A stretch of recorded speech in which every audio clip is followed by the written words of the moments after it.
up, people? I'm Chandler with Moss Music TV, and I'm here with Rickshaw Billie's Burger Patrol. We got Leo, Aaron, and Sean with us today, and we'll be doing a little interview, so...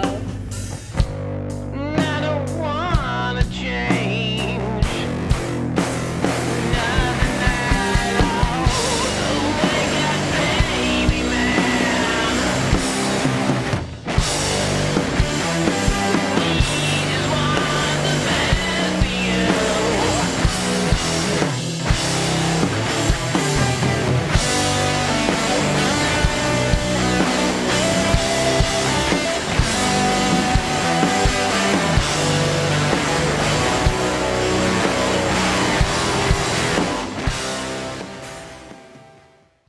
We've seen a few different responses to the pandemic, but you guys seem to keep churning out releases like Burger, Babes from Outer Space, and Boston, and new merchandise. So what's the point of music right now? How do you guys stay motivated? What keeps you creating? Necessity, I guess. Yeah. Like we don't. So we like don't I go have. crazy. I have to. Like Yeah, if I'm not doing anything, it's. And it's. I mean, it's almost kind of nice now because it's like since there's no live shows and there's no like live set to worry about, you can just kind of take the time with like before you'd be like, oh, I don't think we'd ever play that. Forget about it. Now you can just kind of write whatever. Yeah. Just kind of, if it feels good, just go with it and put it out because. Yeah, it's been a fairly like experimental time with that because normally we just get a few songs done and just release an EP because I'd like the speed of just doing that rather than getting a bunch of songs together and doing a full length. So now we're doing a full length because we have time. And we practice and record out of my home studio, so it's not like we have to go anywhere or worry about any of that, the logistics of that shit. It's like we can do and work on things whenever we want. So, like I've just been cooped up in that room more or less, just working on stuff and experimenting and hashing out different ideas and sending stuff back and forth to them. And just at this point, like kind of just waiting to play again. Like it's with us going into the 6th month of the pandemic, it's like trying to figure out how to keep it interesting and not drive yourself crazy in little confined spaces. It's going outside, even though it's 100 degrees out. So full-length album is coming out. What can we expect from it? Do you guys have any like guiding ideas when you're writing your songs or anything, or like do you have a theme or style that you're trying to experiment with? This one did. It was a little different than the previous stuff. What do you think, Sean? What do I think? Well,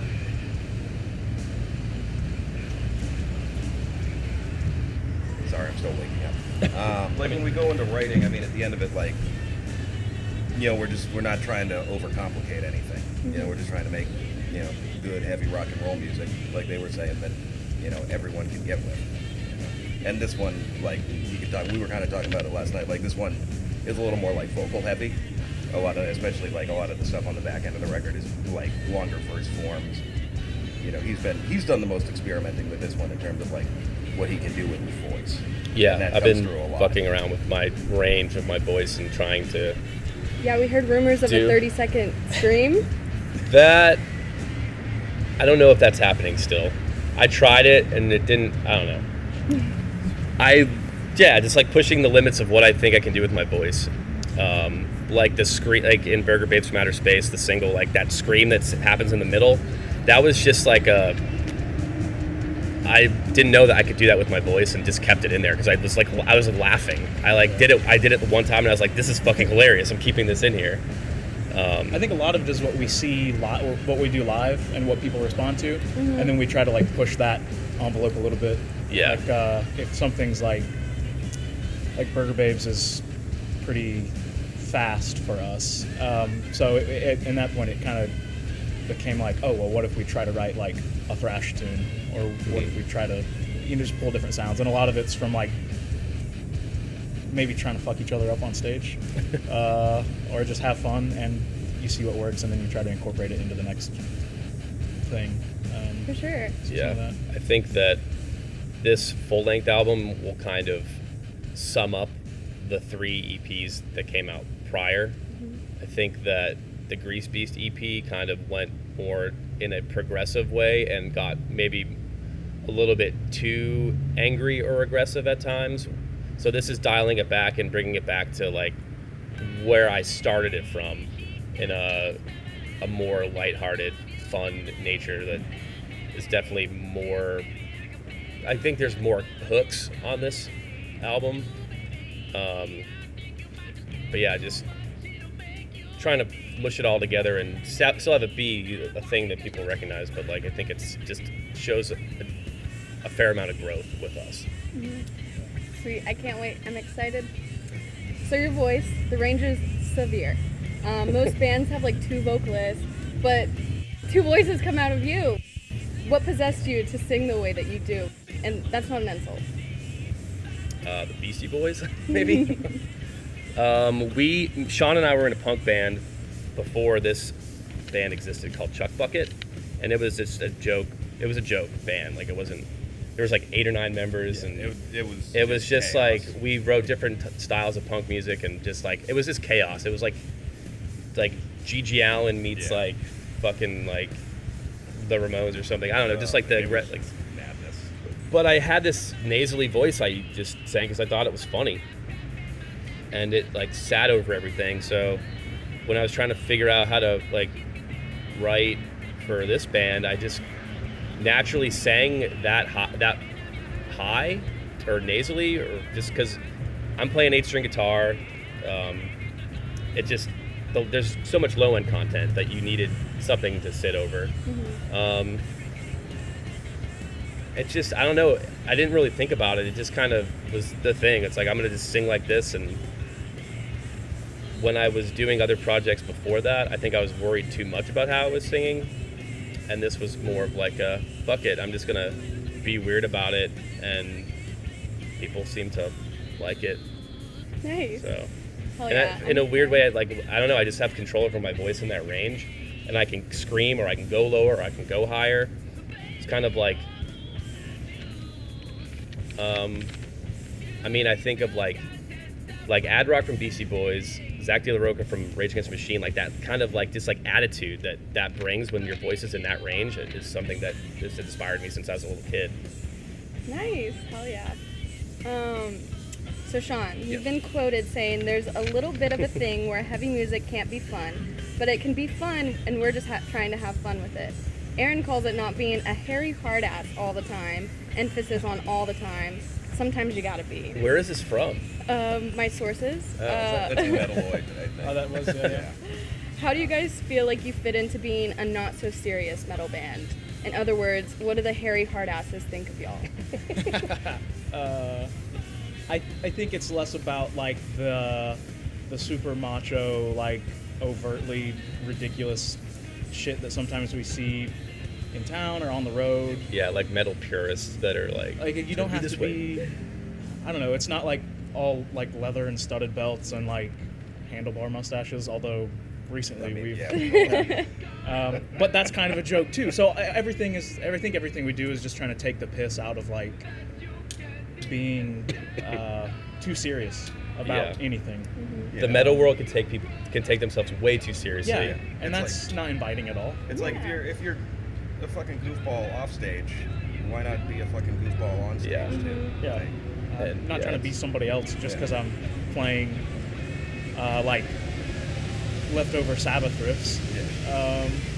So I think where that gets channeled into is bands like Ween and Primus that are just like, it's weird. I know it's weird, but you know, it's heavy at the same time, or it has moments where it can be. Or even like we're big Melvins fans, and like they're ridiculous on stage to watch, and just as dudes. I think those are big influences. It's not trying to be something different on stage. It's not like an image that we're trying to curate for this thing. It's just What happened when we put instruments on and got on stage. Yeah.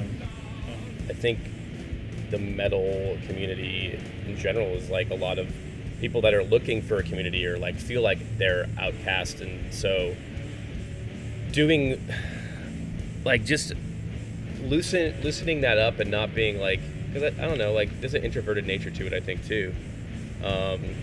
Just being like, hey, like we're having fun, you can have a little bit of fun too. Like, it doesn't have to be this thing, this look, this image or whatever. And I'm sure a lot of people don't even think about that, but like there's like a thing that you feel like you have to adhere to sometimes, and we're just trying to shake it up and make it weird, because why do what everything else? Why do what everybody else is doing? I want to do what I want to just do the opposite. I just naturally am like, whatever you're doing, I don't want to do that. I want to do the exact opposite. Right. What albums are y'all listening to right now? Any bands? Any one that you've kind of discovered during quarantine that you're really into? I have to look at my Spotify.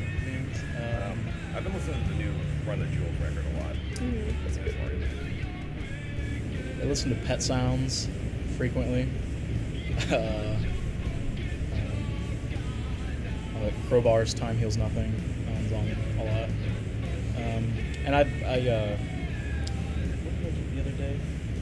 Oh, I've found a couple like bootleg LPs, so like some Neil Young like acoustic stuff, and like a Bob Dylan bootleg.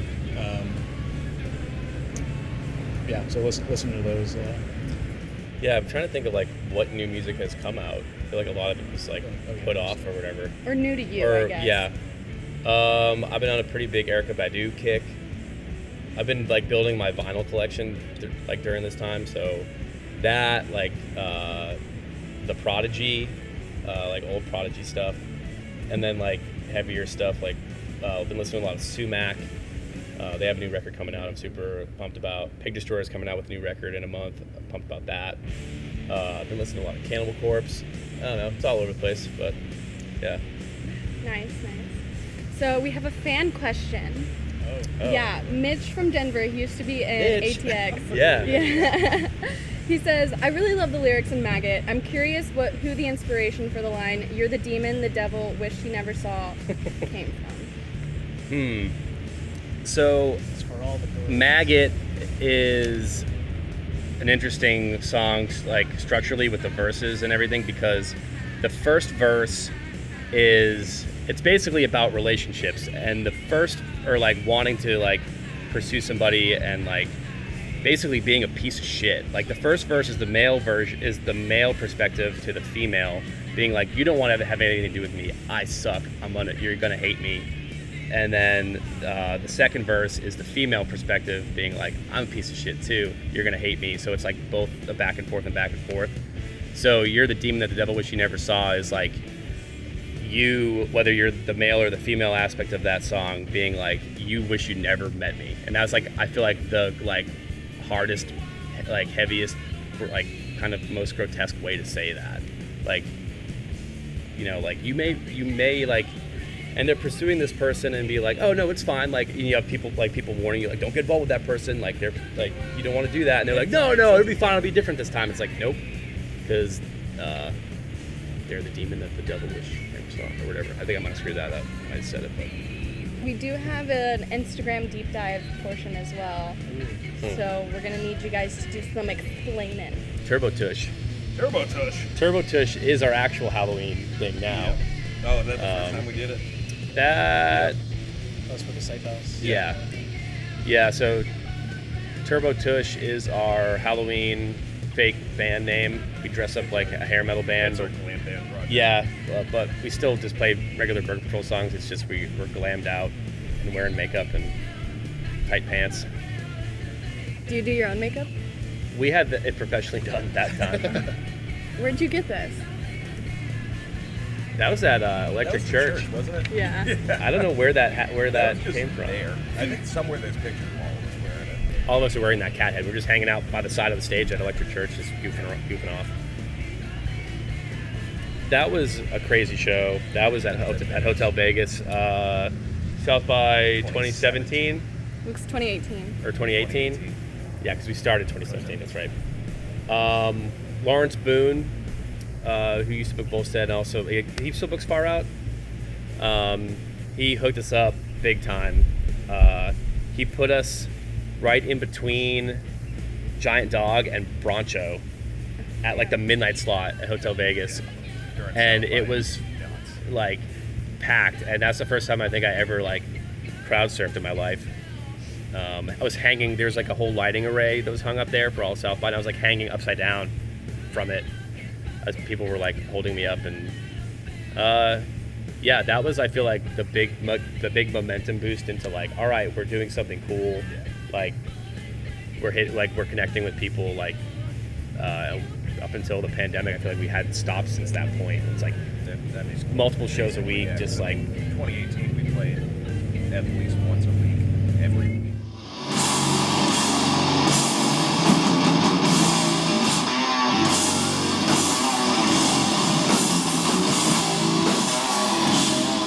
hey, we're Rickshaw Billie's Burger Patrol, and we have some new stuff coming out in the fall. We have a couple of music videos we're working on. We have our first full-length album, Burger Babes from Outer Space, coming out. It's hopefully everything will be out by November, I think. Maybe earlier, maybe sooner. Depends. The world is we're so unsure of everything going on right now. But we have new music and new stuff, and it's coming. So, yeah.